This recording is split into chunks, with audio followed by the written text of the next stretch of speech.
오늘은 한 절밖에 안 됩니다. 그러니까 설교 끝날 때에는 이 한 절은 암송하고 있겠지요. 네 하신 분이 한 번밖에 없었어요. 오늘의 요절 한 두 번만 같이 읽어보시겠습니다. 그냥 암송하기로 결심하고 한번 읽어봅니다. 시작. 너희 안에서 행하시는 일은 하나님이시니 자기의 기쁘신 뜻을 위하여 너희로 소원을 두고 행하게 하시는. 한 번 더. 너희 안에서 행하시는 일은 하나님이시니 자기의 기쁘신 뜻을 위하여 너희로 소원을 두고 행하게 하시나니. 아멘. 오늘 본문을 이렇게 시작합니다. 너희 안에서 행하시는 이는 하나님이시니. 이 짧은 문장 속에서 하나님은 당신의 성품, 당신의 두 가지 속성을 가르쳐주고 있음을 봅니다. 너희 안에서라고 했죠. 우리 밖에 아니라 우리 안에 하나님이 계신다는 겁니다. 아멘. 하나님이 우리 안에서 우리와 함께 계시는 분이시다 하는 것, 이 첫 번째 가르침이시고요. 두 번째는 하나님이 우리 안에서 행하시는, 그랬습니다. 행하다라는 말 뜻이 뭘까요? 이제 한자로는 갈행, 그런데 그 행할 행자죠. 영어로는 work라고 표현합니다. 역사한다, 일한다, 그런 뜻이죠. 그러니까 하나님께서 우리 안에 계시면서, 우리와 함께 계시면서 우리 안에서 놀고 계시는 게 아니라 우리를 위해서 역사하신다는 뜻이죠. 놀랍지 않아요? 그러니까 하나님의 성품 두 가지가 여기 한꺼번에 소개를 하고 있음을 봅니다. 자, 그렇습니다. 첫째, 하나님은 우리 안에 우리와 함께 계시는 하나님. 그래서 하나님께서는 우리를 보고 그 하나님을 뭐라고 불러라? 임마누엘이라고 불러라. 예수님께서 이 세상에 오실 때의 그 이름을 임마누엘이라 하리라. 하나님이 우리와 함께 계시는다, 또는 우리와 함께 계시는 하나님이라는 뜻이죠. 자, 그런가 하면 두 번째는 하나님이 우리와 함께 계실 뿐만 아니라 우리 안에서 우리를 위하여 역사하시고 일하시는 분이시다. 그래서 구약 성경에서는 보면 하나님을 뭐라고 불러요? 야훼 혹은 여호와라 불러라, 그렇게 표현합니다. 출애굽기 3장에 보면 거기 여호와라는 말, 이제 모세가 내 백성에게 가서 하나님을 누구라고 소개할까요? 그러니까 야훼라고 해라, 여호와라고 해라. 이제 우리 성경에는 여호와 그렇게 돼 있지만 사실 구약 신학자들의 연구나 어원적으로는 아마 야훼라고 읽어야 좋지 않을까. 이제 신학적으로는 그렇게 표현을 하죠. 그래서 야훼로 읽는 분들도 참 많습니다. 이거는 뭐 여러분 아시는 것처럼 히브리어는 모음이 없고 자음으로만 되어 있기 때문에, 그래서 읽을 때에 이건 완전히 구전으로 읽는 겁니다. 그러니까 선생님이 읽을 때 잘 듣고 그렇게 발음하는 거죠. 그런데 쭉 성경을 읽어가다가 하나님의 이름이 나오면 그만 하나님의 이름을 망령되이 읽지 말라. 그래서 안 읽고 잠깐 묵상하고 그리고 그 다음 구절로 넘어가니까 그 하나님의 이름을 발음하는 방법을 몰랐던 거지. 그래서 하나님의 이름 야훼라고 하는 이름을 아도나이라고 하는 모음점을 찍어서, 그래서 아도나이라고 하나님의 이름 함부로 부르지 않고 아도나이로 부르다가 보니까 어떻게 부르는지 잊어먹었습니다. 그래서 그것을 아도나이라고 하는 모음점에다가 자음을 붙여서 읽으니까 그게 바로 여호와라고 읽힌 겁니다. 하지만 그건 아닌 것 같다. 본래 이름은 다른 거다. 근데 아마도 야훼가 아닌가. 하여튼 이랬든 저랬든 간에 야훼 혹은 여호와라는 뜻은 출애굽기 3장에서 스스로 존재하는 자라. 스스로, 누가 창조해서 만든 게 아니고 스스로 존재하는 자. 그런데 그게 1차적인 의미이고요. 또 아람어나 혹은 히브리어나 중근동 지역의 언어를 연구했던 신학자들은 그 야훼라고 하는 뜻은 역사하는 자, he who works, 행동하는 자, he who acts, 행동하는 자, 역사하는 자, 일하는 자, 그런 뜻이 야훼라는 뜻입니다. 자, 그래서 우리가 신앙생활하면서 하나님에 대하여 기억해야 할 두 가지 속성, 이거는 첫째, 하나님이 우리와 함께 계시는 임마누엘 하나님이시다. 둘째, 하나님은 우리와 함께 계시면서 노시는 분이 아니라 우리를 위해서 역사하시는 분이시다. 아멘. 그래서 오늘 여러분과 나누고 싶은 두 번째 시간에 첫 번째는 하나님은 우리와 함께 계시며 우리를 위하여 일하십니다 라는 신앙 고백입니다. 한번 따라해 보실래요? 하나님이 우리와 함께 계시며 우리 안에서 일하신다. 아멘. 이걸 기억해 놔야 합니다. 자, 450년 동안 이스라엘 백성들이 애굽 땅에서 종살이 했습니다. 그러다가 탈출하게 되죠. 이스라엘 백성들이 쿠데타 일으켜서 탈출하게 된 게 아니고 여호와 하나님께서 10가지 재앙을 내리시니까 바로가 어쩔 수 없이 내보낼 수밖에 없었습니다. 그래서 해방이다 그러고 탈출해서 나오다가 보니까 아마도 보내면서 바로는 씁쓸했겠죠. 그리고 이제까지 임금도 주지 않은 노동자들, 노예들 없으면 이제는 성은 누가 짓고 농사는 누가 짓고 그러니까 아마 배가 많이 아팠을 거예요. 보내놓고도 억울하니까 특별 병겁대를 동원해가지고 그 뒤를 쫓아옵니다. 그런데 이스라엘 백성이 가다 하나님이 구원의 길로 인도해 주시는 줄 알고 가다가 보니까 앞에 뭐가 있습니까? 홍해가 딱 가로막힙니다. 근데 뒤에서는 바로가 군대를 끌고 잡으러 오고 있습니다. 자, 진퇴양난의 모래턱에서 그들은 하나님을 원망하고 모세에게 저주를 하면서 대들죠. 반역하잖아요. 여러분 잘 아시는 것처럼 애굽에 매장지가 없어서 우리를 여기로 끌고 와서 죽여서 이 사막 한가운데 우리를 묻으려고 하느냐 하고 반란을 일으킬 만큼 소리칠 때 똑같은 환경에 있었으면서도 모세는 뭐라고 말합니까? 출애굽기 14장 13절 14절에 너희는 두려워 말고, 함께 같이 읽어보실까요? 너희는 두려워 말고 가만히 있어서 여호와께서 오늘날 너희를 위하여 행하시는 구원을 보라. 가만히 있어. 찬양 중에, 영어 찬양 중에 굉장히 은혜로운 찬양이 있죠. Be still 하는 겁니다. Be still. 가만히 있어. 날리지 말고. 우리는 급한 일 당하면 그냥 어쩌라 그러고 들락날락하고 일었다 앉았다 아무 일도 할 수도 없으면서도 그렇게 날치는 사람들이 있어요.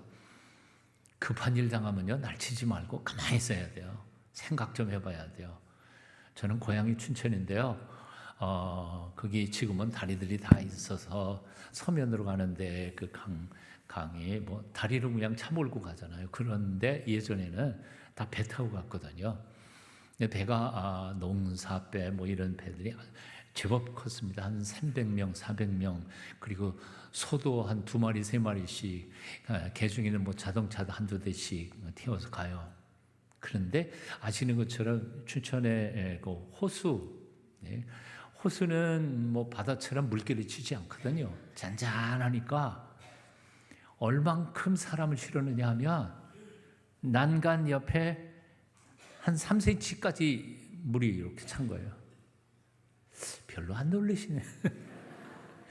이 조금만 기울면 그냥 빠질 만큼 얼마나 많이 사람을 실었던지.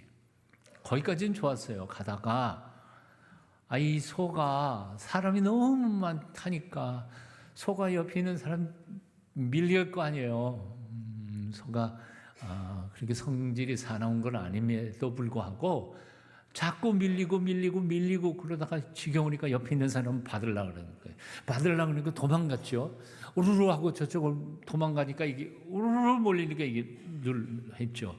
그러니까 물이 이쪽으로 넘쳐서 배 안으로 들어오는 거예요. 그러니까 사람들이 기겁을 해가지고 이게 빠진다 그래서 반대쪽으로 갔어. 반대쪽으로 확 몰리니까 그냥 확 뒤집어진 거지.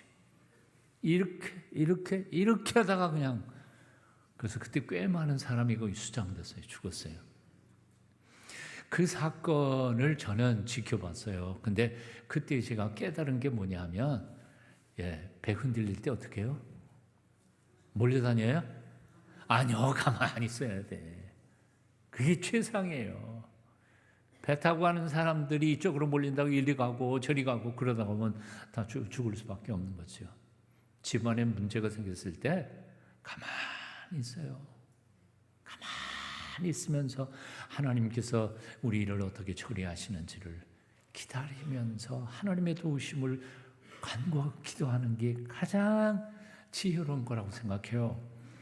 자, 이스라엘 백성들은요, 홍해가 앞으로 갈린 거 그 두려워할 필요 없었어요.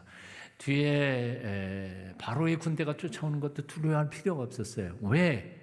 이유는 간단하죠. 하나님이 그들과 함께 계시면서 하나님이 그들을 위하여 역사하고 계시기 때문이죠. 그래서 모세는 똑같은 상황이었어요. 이스라엘 백성들과 만난 상황이 똑같았어요. 앞에 홍해가 안 보이겠어요? 뒤에 바로의 군대가 안 보이겠어요? 보여요. 그렇지만 눈에 보이지 않는 하나님이 지금 우리와 함께 계신다는 사실을 믿었어요. 그리고 그 하나님이 우리를 구원하실 것을 믿었어요.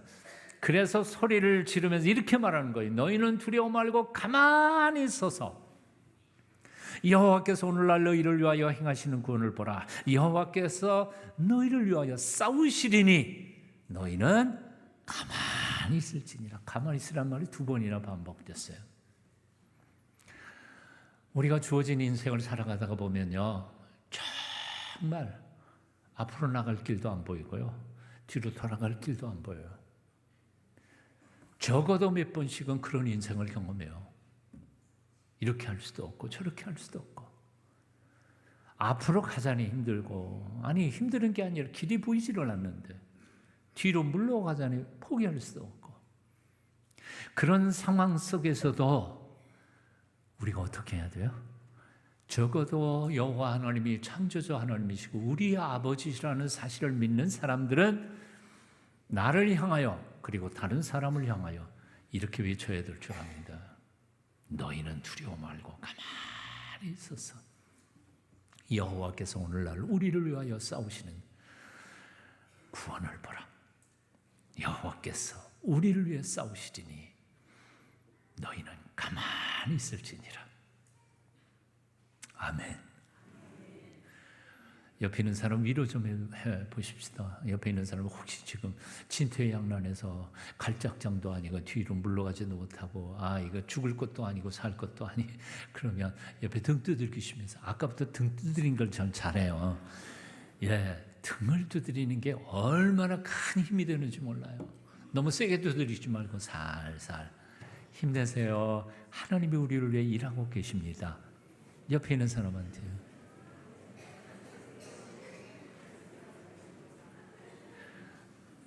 참 멋쩍어서 가만히 앉아있는 사람 참 많아요. 저하고 똑같아요. 옛날에 제가 그랬거든요. 우리 집사람이 이거 보면 안 되는데 당신은 그런 소리 좀 하지 말고 설교만 해. 자꾸 뭐라 그러지 말고. 귀찮아. 오늘 또 그래도 시켰어요. 열왕기하 6장을 보면요, 도단에 있는 엘리사, 선지자 엘리사를 잡기 위해서 여러분 아시는 것처럼 아람 군대가 그 한 사람 잡으러 몰려 들어갔잖아요. 도단이라고 하는 성읍이 아주 조그만데 완전히 수십 겹으로 포위를 했습니다. 이 엘리사의 몸종 게하시가 아침에 눈 뜨고 일어나다가 기겁을 하고 놀란 거예요. 엘리사 선생님 한 사람을 잡기 위해서 적군이 수십 격으로 둘러싸인데 이건 꼼짝없이 죽었다, 그런 생각을 하면서 뛰어들어가지고 엘리사 선생님한테, 선생님 큰일 났습니다. 큰일 났습니다. 그러니까 엘리사 선생님 뭐라 그래요? 게하시 보고, 걱정하지 마라. 우리와 함께한 자가 그들과 함께한 자들보다 훨씬 더 많으니라. 그리고는 하나님 앞에 기도하세요. 여호와여, 이 아이의 눈을 뜨게 해주세요. 그랬더니 게하시의 눈이 딱 뜨이자마자 하늘의 불말과 불병거가 쫙 가득 찬 게 눈에 보이는 거죠. 우리는 인생을 살아가다가 보면 때때로 앞이 캄캄해요. 하나님은 보이지도 않고 소망은 보이지도 않고, 주인은 너무너무 삭막하고 어려운 때가 많이 있어요. 그런 때에도 사랑하는 여러분, 하나님이 우리와 함께 계심을 의심하지 않으시길 바랍니다. 저 먹구름이 몰려오면, 비가 내리고 바람 불고 그럴 때에는 태양이 세상에서 사라진 것처럼 느끼잖아요. 그렇지만 우리는 잘 알고 있어요. 그 먹구름 저편에는 태양이 빛나고 있다는 사실을요. 하나님이 내 눈앞에 보이지 않고 하나님께서 일하시는 증거가 내게 전혀 느껴지지 않아도 하나님은 여전히 내가 경험하고 있는 폭풍과 구름 저편에서 나의 인생을 지켜보고 계시며 우리 앞길을 인도해 주시는 줄로 믿습니다.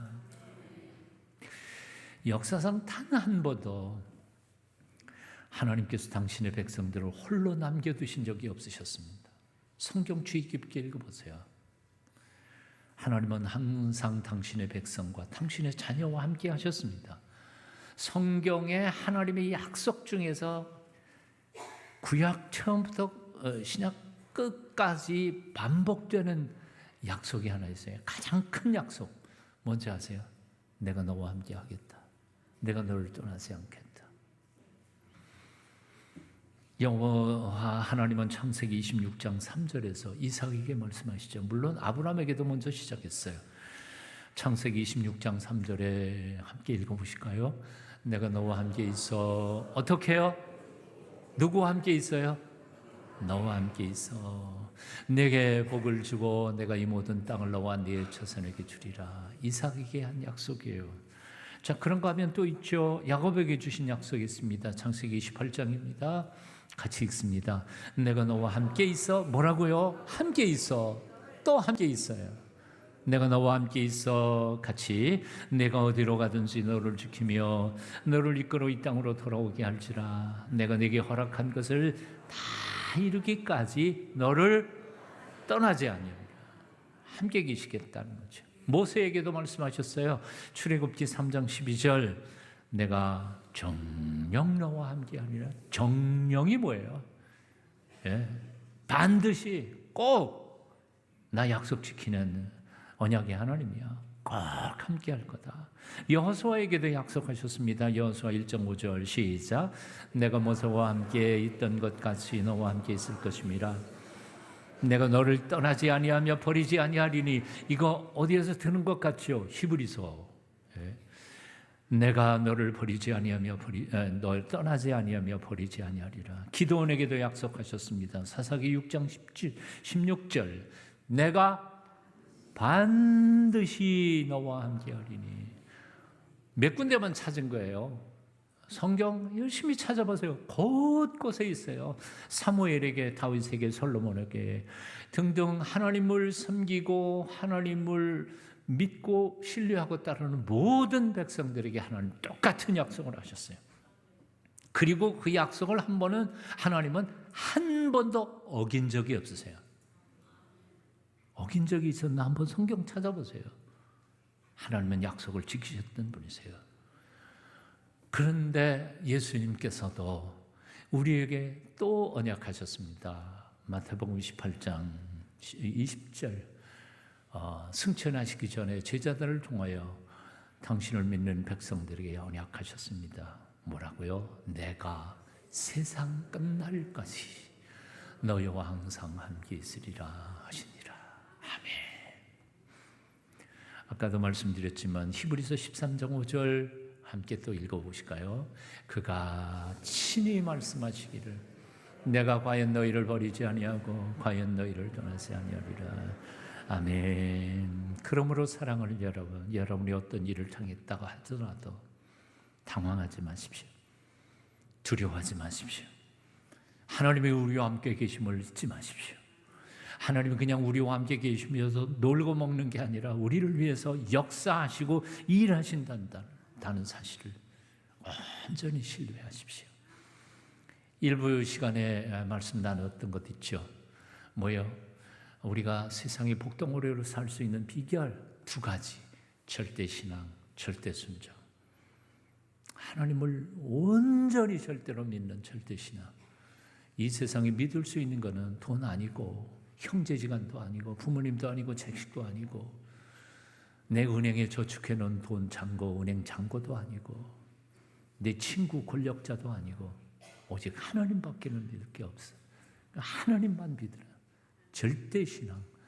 하나님께서 우리 보고 순종하라고 하실 때에는 반드시 책임지실 하나님이시니까 절대 믿음과 절대 신앙으로 하나님을 바라보고 살 때 하나님께서 우리 앞길 인도해 주실 줄로 믿습니다.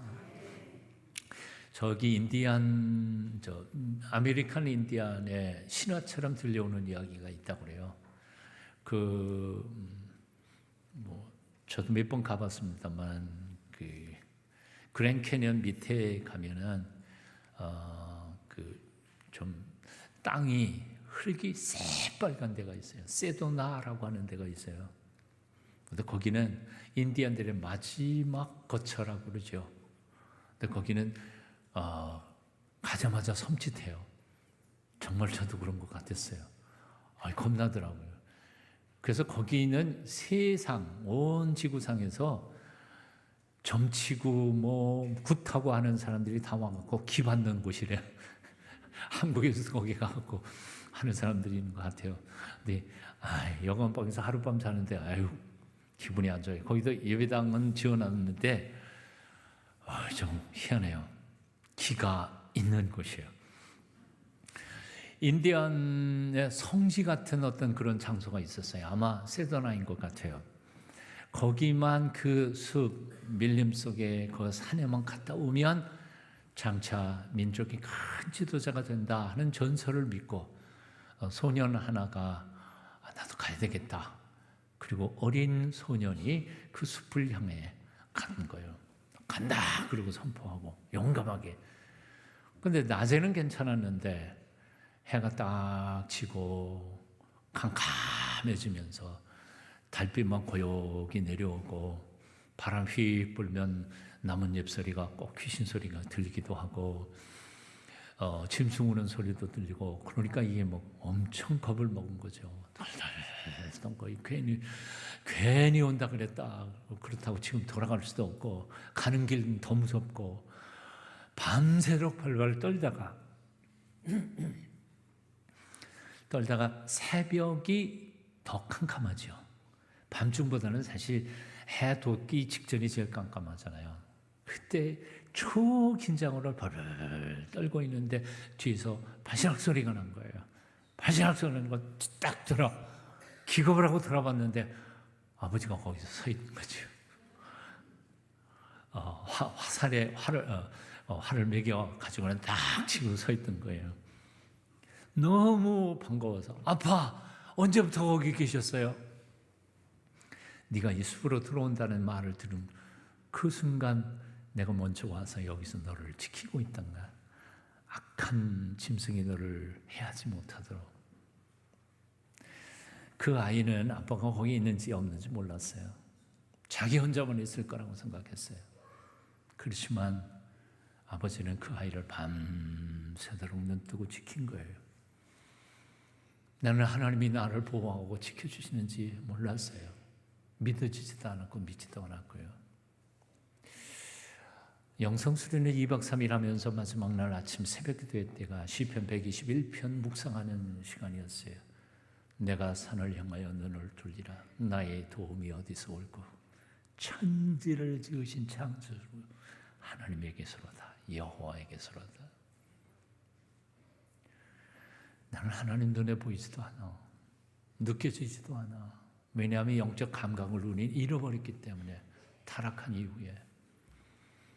그래도 하나님은 여전히 나를 졸지도 않고 주무시지도 아니하시면서 나를 지키고 계신다는 사실. 아멘. 나의 도움이 어디서 올꼬? 라고 시편 121편 말하는데요. 나의 도움이 어디서 올까? 이것이 바로 우리 기독교 신앙의 출발점이라고 그랬어요. 어떤 신학자가 나는 어디에서 도움을 받을 수 있을까? 이게 신앙의 출발점이에요. 어디에서 도움을 받을 수 있을까요? 대답은 뭘까요? 권력 아니고 친구 아니고 천지를 지으신 창조주 하나님, 우리 인생의 주인이신 하나님, 그분에게로부터 올 것이다. 이 고백이 오늘 여러분의 고백이 되시기를 축원합니다. 내가 세상 끝날까지 너희와 함께 있으리라. 주님의 약속을 마음판에 새기십시오. 그가 친히 말씀하시기를 내가 너희를 버리지 아니하고 너희를 떠나지 아니하리라. 약속하신 그 약속도 기억하십시오. 너희 안에서 행하시는 이는 뭐예요? 하나님이시다. 하나님이시다. 오늘 나는 첫 마디, 하나님의 우리와 함께 임마누엘 하시면서 우리를 위해서 지금도 역사하시고 계신다. 첫 마디예요. 두 번째 말씀은 이겁니다. 하나님이 우리 안에 계시면서 역사하시는데 어떻게 역사하시느냐? 소원을 갖게 하신다는 거예요. 꿈을 꾸게 하신다는 거예요. 희망을 품게 하신다는 거예요. 오늘 본문 말씀은 이렇게 이어지나요? 너희로 소원을 두고 행하게 하시나니, 뭐라고요? 우리로 하여금 소원을 갖게 하신다는 거예요. 거룩한 소원, 위대한 꿈을 꾸게 하시는 분이라는 거예요. 표준 세번역에 보면 이것을 염원하게 하신다고 번역했어요. 현대어 성경에서는 마음속에서 일으켜 주신 꿈을 꾸게 하신다는 거예요. 즉 하나님께서 우리를 위해서 일하실 때 첫 번째 방법이 내 마음에 소원을 갖게 하시고 꿈꾸게 하시고 위대한 소망과 꿈 가운데서 일을 시작하시는 거죠. 세상의 일 중에 마음속에서 생각하지 않은 일이 밖에서 이루어진 적은 단 한 번도 없었어요. 꿈을 꾸지도 않았는데 제대로 됐다? 그건 말이 안 돼요. 우리 목사님 이 교회 건물도 소개를 받았는데 얼마나 멋있어요. 멋있죠? 특별히 도봉구에 이런 교회는 없을 거야. 제가 심하던 교회 동순교회도 아주 멋집니다. 가보십시오. 세계적인 건축가가 건축했기 때문에 멋있는데요. 그런데 이 건물이 어젯밤에 아무 생각 없이 잠잤다가 아침에 눈 뜨고 딱 일어나 보니까 여기 이 건물이 딱 생겼어. 그럴 수 있어요? 말도 안 되는 소리예요. 그럴 리가 없어요. 이 건물이 없었던 시절에, 심지어는 이 토지도 교회의 명의가 아니었었던 그 시절에 누군가는 어느 목사님과 그리고 장로님과 여러분의 선배들이 꿈을 꾼 거예요. 우리 교회 예배당이 있어야 되겠다. 그리고 예배당은 어떤 예배당이 됐으면 좋겠다. 그리고 많은 분들이 눈물 흘리면서 헌신하면서 땀방울 흘리면서 먹을 거 안 먹고 입을 거 안 입고 헌신하면서 헌금해가지고 이 예배당이 벽돌 한 장 한 장 한 장 쌓여서 이 건물이 된 거 아니에요. 그러니까 이 건물 예배당은 누군가의 소원, 꿈, 그리고 기도를 통해서 이 예배당이 구체적으로 이렇게 눈에 보이는 현상으로 나타난 거 아니에요. 그러니까 이 얘기는 거꾸로 말하면 내 마음속에 꿈, 위대한 소원이 없다면 내 미래도 없는 거예요. 제가 1995년도에 저 대학로에 있는 동수교회에 부임하면서 첫 설교가 꿈꾸는 사람들이었어요. 꿈꾸는 사람들. 그리고 꿈 얘기를 한 5년, 6년 하니까 교인들 중에 이런 얘기해요. 어떤 분이 꿈이 밥 먹이줘요? 그래서 내가 그런 얘기를 했어요. 예, 꿈이 밥 먹여주는 건 아니에요. 그렇지만 꿈 없는 사람이 인생이 위대하게 산 적이 없었고 꿈 없는 민족이 위대한 민족이 태어난 적이 없어요. 꿈은 인생을 위대하게 만들어요. 오늘 질문은 그거예요. 여러분은 어떤 꿈으로 신앙생활 하시나요? 무슨 꿈 꾸면서 지금 살아가고 계시느냐 그 말이에요. 아유, 나는 나이가 70, 80, 이제 90이 됐는데 무슨 꿈? 자기 혼자만 생각하나? 자기 아들, 딸들, 손자들, 증손자들 그들을 향한 위대한 꿈을 꿔야 되는 거 아니에요? 꿈꾸는 하나님의 사람들이 있을 때 그 가정이 위대해지고 교회가 위대해지고 나라가 위대해질 줄로 믿습니다. 꿈. 지금 우리가 살고 있는 이 시간은 사실은 과거에는 욕을 먹어가면서도 그게 되겠냐 하고 비난을 받으면서도 꿈꾸면서 땀 흘리고 눈물 뿌리고 헌신했던 사람들의 꿈의 열매로 지금 우리는 세상을 살고 있는 거예요. 그분들의 꿈 때문에. 헨리 포드라고 하는 자동차의 왕, 그가 어머님이 세상을 떠나시게 됩니다. 너무 아파서 이제 오늘 내일 하고 계시는데 가까운데 뭐 의사도 없고 병원도 없으니까 빠른 말 타고는 읍내에 가가지고 의사를 데려왔는데 데려와 보니까 금방 돌아가셨어요. 시간이 안 된 거죠. 그러면서 이 헨리 포드는 꿈을 꾸기 시작해요. 이 말로는 안 되겠다. 말이 끄는 마차가 아니라 저절로 빨리 가는 마차를 하나를 만들어야 되겠다. 그랬더니 옆에 있는 사람들이 다 뭐라 그래요? 사랑하는 어머님 돌아가시니까 해까닥했구나. 미쳤구나. 그런데 결국은 만들어냈죠. 엔진을 장착한 현대 자동차를 만들어낸 거 아니에요? 그래서 헨리 포드의 동상이 있는 그 밑에 The Dreamer, 꿈꾸는 사람이라는 별명이 그 사람이 붙었어요. 라이트 형제가 비행기를 만들었습니다. 그렇죠? 최초로. 라이트 형제의 아버지는 목사님이셨어요. 인디애나 주의 조그마한 시골교회 목사님이셨는데 여러분들이 미국의 시골에 가면 지금도 그런 교회 형태들이 많이 있습니다. 크게 사택 따로 가지고 본당 따로 가지고 그럴 수 없으니까요. 서부 개척사에 예배당 지금도 영화에 보시면 아마 가끔씩 나올 거예요. 이렇게 건물 하나 짓고 여기 들어가는 입구 있고 들어가면 강대상 이쪽에 붙어 있고 강대상 뒤에는 사택이 있고 사택이 이렇게 해서 사택 마당이 있고 자, 그 목사님이 교인들을 향해 이렇게 설교를 하세요. 주일날. 여러분 믿음도 좋지만 제발 정신 좀 차리세요. 허망된 꿈 꾸지 마세요.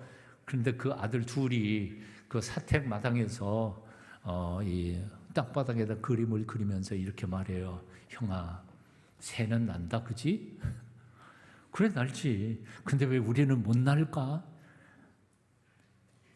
날개가 없으니까 못 날지. 우리가 커서 날개 한번 만들어 볼까? 아빠는 지금 강대상에서 정신 좀 차리라고 헛된 꿈 꾸지 말라 그러는데 두 아들은 그 헛된 꿈 꾸고 있었던 거예요. 근데 나중에 어떻게 해요? 그 꿈 꾸던 아이들이 비록 현대의 비행기는 아니지만 비행기의 원조를 만들어낸 거 아니에요. 누가 위대해요? 꿈꾸는 사람이 위대해지는 거예요. 근데 사실 우리 한국 교회는 이제 뭐 100년 조금 넘어서 150년을 향해 나아가고 있지만 사실 우리의 선배들이 꿈꾸는 분들이셨어요. 일제 압박기에 그 고통스러운 시절에도 일본은 물러간다. 우리는 독립된다. 우리를 통해 하나님은 큰 영광 받으실 것이다. 그 꿈이 없었더라면 우리 민족이 과연 그 어렵고 힘들었던 고난을 이겨낼 수 있었을까 하는 거예요. 사실 한국 교회는 그 선배들의 꿈의 열매로 지금 이렇게 큰 거죠. 근데 이제는 우리가 꿈을 안고 우리 자식들이 어떻게 하겠어요? 제가 괜히 열이 올라서 죄송합니다. 이제라 꿈을 꿔야 되지 않나 하는 거예요. 솔로몬이 1000 번제를 드리고 나니까 꿈에 하나님이 나타나셨어요. 뭐라고 말하셨죠? 내 소원이 뭐냐? 내 소원이 뭐냐 물었어요. 여리고로 올라가는 예수님이 여리고로 올라가는 그 길목에서 소경 바디메오라는 소경을 만났어요. 주여 나를 불쌍히 여기소서. 다윗의 자손이여 나를 불쌍히 여기소서. 그러니까 예수님께서 다가가서 첫 마디가 뭔지 아세요? 무엇을 원하느냐? 무엇을 원하느냐? 하나님께서 우리에게 너 원하는 건 뭐야? 그걸 주실 수 있는 능력도 있고 주시고 싶으신 사랑도 있는 분이신데 교인들이 믿음이 없어요. 꿈이 없어요. 에휴, 이대로 살다 죽으면 끝이지. 세상에 가슴 아픈 일이에요. 왜 믿음이 그렇게 헛거예요? 기왕이면 시시한 소원보다는 큰 소원을 주 앞에 비시기를 바랍니다. 눈앞에 있다가 그냥 사라져버릴 꿈이 아니라 영원히 사라지지 않는 위대한 큰 꿈을 하나님 앞에 빌어보실 수 있기를 바랍니다. 하나님이 내 소원이 무엇이냐 하고 솔로몬에게 물었더니 솔로몬이 뭐라고 대답했어요? 딴 거 다 필요 없고요. 지혜를 주옵소서. 무슨 지혜요? 자기를 위한 지혜가 아니라 우리 아버지가 물려준 이 땅, 이 백성들은 많은데 이 백성들을 잘 평화롭게 다스려갈 지혜가 제게 부족한데 지혜를 주옵소서. 그 솔로몬이 하나님 앞에 빈 그 소원이 하나님 마음을 감동시켰어요. 하나님 뭐라고 고백해요? 야, 네 소원이 정말 내 마음에 든다. 내가 재물을 구하지도 않고 권력을 구하지도 않고 너 괴롭혔던 원수놈 갚아달라고 기도하지도 않고 내 백성을 평안케 할 지혜를 달라고 나한테 구했으니 내 마음에 꼭 든다. 그래서 오냐 지혜 주마. 하지만 그거 보태기 알파 네가 구하지 않은 권력 재물 다 준다. 그러고 주셨어요. 그러니까 소원 한번 잘 빌어도 뭔 소원 비시겠어요? 하나님 앞에. 우리 앞에 조그만 구멍가게가 났는데요. 그거 하나 사서 카페 하나 열었는데 시시하게 그렇게 기도하실래요? 하나님이 그렇게 째째하신 분이에요? 큰 꿈을. 근데 이렇게 한번 생각해 보면 좋겠습니다. 자, 내가 생각하기에 이건 가능한 일이에요. 이건 조금만 노력하면 될 것 같아. 그런 일고 내가 생각하기에는 이건 죽었다 깨도 안 돼. 나 같은 사람은 이건 해도 안 돼. 근데 그게 하나님의 뜻이야. 하나님은 기뻐하시는 일이야. 근데 내가 할 수 있는 가능한 일이지만 그건 뭐 하나님이 글쎄 조금은 기뻐하실지 모르지만 그러면 이 두 일 중에 어떤 일이 더 가능성이 높을까요? 이쪽이에요, 이쪽이에요. 이쪽? 잘하시면서 내게는 불가능한 것이지만 그러나 하나님이 기뻐하실 일 같은 것을 꿈꿀 때 하나님은 오히려 그 일을 이루어질 가능성이 훨씬 크다는 거죠. 근데도 제가 목회를 40년 이상 하고 지금도 교인들하고 만나보면 꿈이 뭐냐 그러면 요거예요, 요거. 저 돈 좀 벌어가지고요 양론하고 고원하고요 그래서 늙어 죽을 때까지 이렇게 아주 소박해. 아이고 아름다워. 얼마나 귀해요. 그렇지만 그거보다 좀 더 큰 위대한 꿈 없어? 오늘 이 시간 다시 한 번 더 여러분들에게 말씀합니다. 여러분의 꿈은 무엇입니까? 없으셨던 분들은 꿈을 꾸기 시작하시길 바랍니다. 작은 꿈 꾸시던 분들은 위대한 꿈 꾸실 수 있기를 바랍니다. 눈앞에 있다가 그 꿈이 이루어진 다음에 그저 그렇게 하는 게 아니라 그 꿈 이룬 것 내가 눈에 보지 못하고 세상을 떠나는 한이 있어도 그 후에도 내 자식놈들을 통하여 내 믿음의 후배들을 통하여 그 꿈이 마침내 이루어지는 위대한 꿈을 꾸시면서 살아갈 때 하나님께서 우리를 통해 영광 받으실 줄로 믿습니다. 위대한 꿈. 제가 학교 선생님을 한 5년 했지 않아요. 교육학에서 하는 게 있어요. 그게 뭔고 하니 교사의 기대 심리가 학생들에게 성취욕을 강화시킨다는 거예요. 예를 들면 바로 이런 거예요. 뭐 어렵게 얘기할 거 없어요. 선생님이 넌 안 돼. 넌 막 해봤자 틀려. 소용없어. 포기해라. 걔는 진짜 안 돼. 아니, 난 선생님이 안 된다 그랬어. 그래, 맞아. 나도 안 돼. 나 같은 게 뭐 할 수 있겠나? 절대로 안 돼. 이게 교육에 있어서의 교사의 기대감이 미치는 결과입니다. 그거는 교사의 기대감만이 아니에요. 부모의 기대감도 마찬가지예요. 부모가 밤낮 하는 게 너 그래갖고 뭐 되겠냐? 몰라. 안 될 거야 나. 자기 자신의 기대감도 마찬가지예요. 난 안 돼. 망할 거야 이제. 망해. 기대감이라고 하는 것은 엄청난 파워풀한 하나님이 주신 선물이에요. 물론 난 안 돼. 내가 할 수 있겠냐? 그러나 내 안에 계신 예수 그리스도께서 나와 함께 계시고 나를 도와주실 때 나도 할 수 있어. 아멘. 그런 기대감을 가지라는 거예요. 세 가지 기억하세요. 나도 변할 수 있다는 믿음을 가지십시오. 왜? 내가 뛰어나서 아니, 하나님이 전능하신 분이니까. 그리고 하나님 나를 사랑하시니까. 나는 아무리 나를 들여다봐도 내가 지금의 이 상태에서 변화될 것 같지는 않아. 나를 들여다보는 건 소망이 없어. 하지만 나 같은 놈도 하나님의 손에 붙잡히면 나도 변할 수 있다는 믿음을 가지시라는 거예요. 첫째. 그리고 두 번째는 그래, 나도 변하고 싶어. 소원을 마음속에 품는 거예요. 열정을 가지는 거예요. 나도 가지고 싶어. 그래, 하나님이 하신다면 나도 변할 수 있다는 소원을 마음속에 품는 거예요. 그리고 세 번째는 나를 변화시켜 주시옵소서 하는 불타는 기도가 있어요.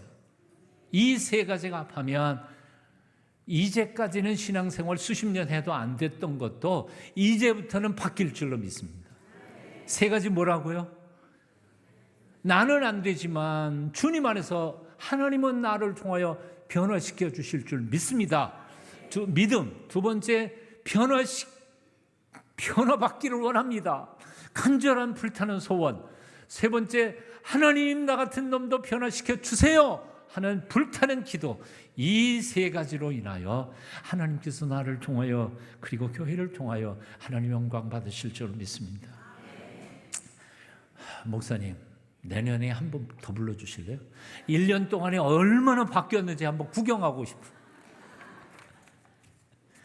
하나님 살아계시니까 변화시켜 주셨을까요? 마지막 세 번째 결론을 맺습니다. 하나님은 우리의 소원만 주시는 분이 아니라 그 소원을 이루게 하시는 분이시라는 거지. 아니, 하나님이 우리에게 소원을 주셨는데 그냥 꿈만 꾸고 아무것도 못했다.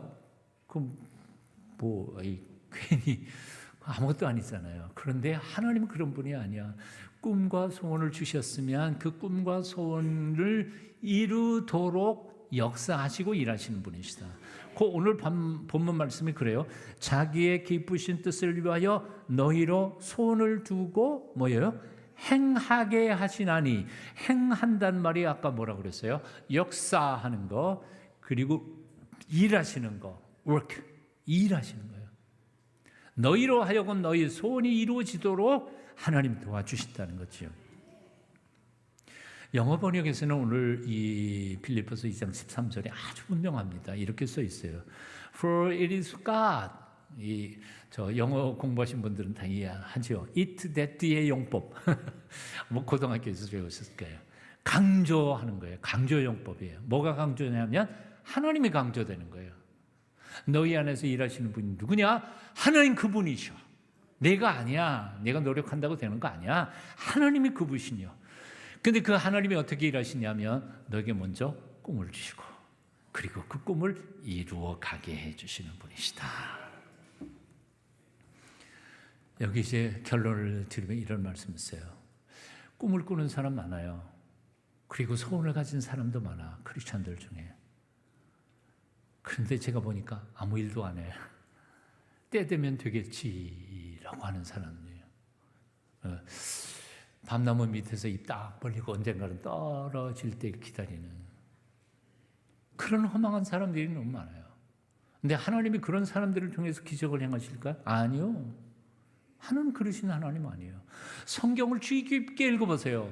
하나님께서 이런 약속, 오늘 주신 약속도 주셨지만 동시에 우리에게 행하라고 명령하신 말씀들이 얼마나 많아요. 기도해라. 근데 기도 안 해. 사랑해라. 근데 미워해. 섬겨라. 근데 자꾸 섬김 받으려고만 해. 그래놓고 무슨 하나님 앞에 큰 위대한 소원을 빌고 이루어지기를 원하겠어요. 그러니까 하나님이 우리에게 소원을 주시고 그것을 이루게 하시는 분이심이 틀림이 없지만 우리가 그것을 구체적으로 꿈꾸고 행동할 때 하나님께서 우리를 통해 기적을 행하신다는 거죠. 그러므로 여러분 성경 말씀을 읽으면서 주께서 명하실 때 순종하십시오. 용서해라? 예, 용서해야 돼요. 너무 많은 사람들이 용서해야 할 줄 알지만 나는 쟤 정말 미워요. 용서 못하겠어요. 아니야. 그리고 무슨 기적을 경험할 수 있어요. 용서하라고 그랬으면 용서해야지. 드려? 그러면 드려야지. 예? 11조 안 드리고 그리고 하나님 앞에 드릴 것 안 드린 채 물질적으로 복만 받겠다. 여러분 오해하지 마십시오. 11조 드리면 복 받는다, 뭐 한다. 그건 둘째 문제예요. 주시고 안 주시고는 하나님의 축복이고 우리가 해야 할 일은 해야 된다는 거예요. 우리가 해야 할 일도 하지 않은 채 하나님 앞에 은혜와 복을 경험하기를 기대한다는 것은 얼마나 어리석은 짓이에요. 하나님은 어떤 분이신가? 하나님은 우리 안에 계셔서 우리를 위해서 역사하시되 먼저 꿈을 꾸게 하시고 우리가 그 꿈을 향하여 열심히 노력하고 땀 흘릴 때 하나님은 그 땀방울이 기적의 열매를 맺도록 도와주시는 살아계신 하나님이시다.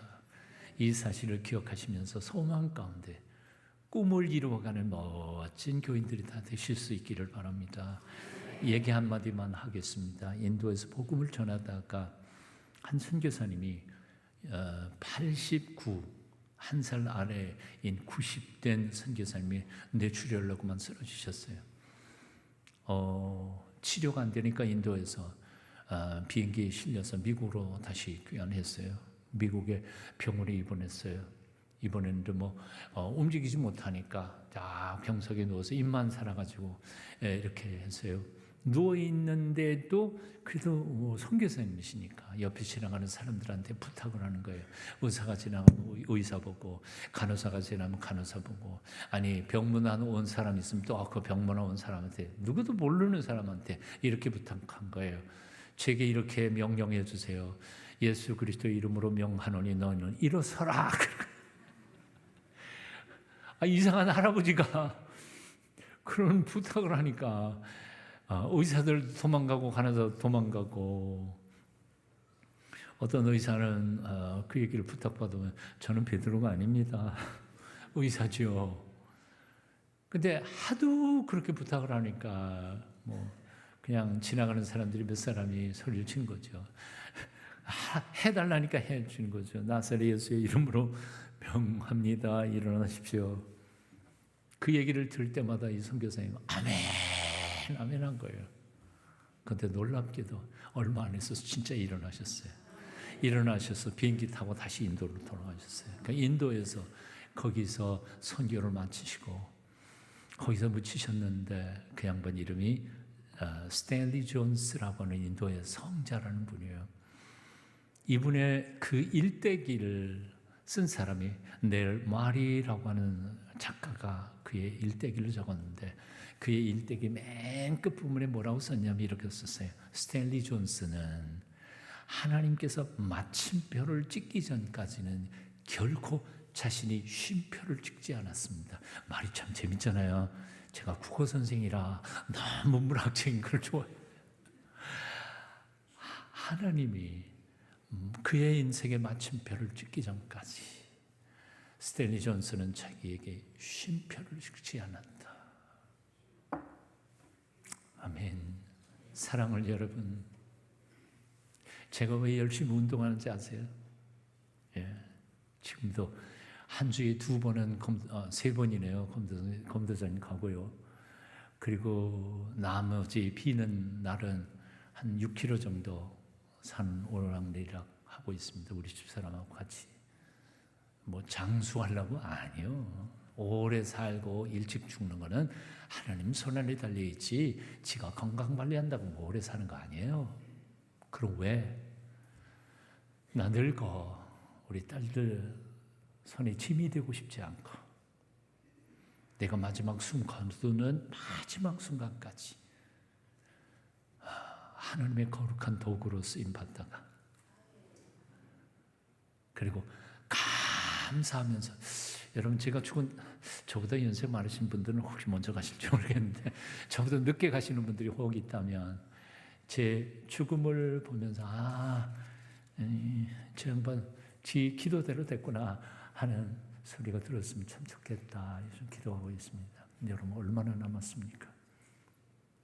1, 2년을 살더라도 여러분의 손자 손녀들을 위하여 위대한 꿈을 꾸시며 이 교회를 향하여 위대한 꿈을 꾸시고 그냥 꿈만 꾸는 게 아니라 그 꿈을 위하여 작은 헌금이라도 그 사역에 심으시고 기도할 때 하나님께서 그 작은 것 통해서도 기적의 열매들을 풍성히 30배, 60배, 100배를 거두게 해 주실 줄로 믿습니다.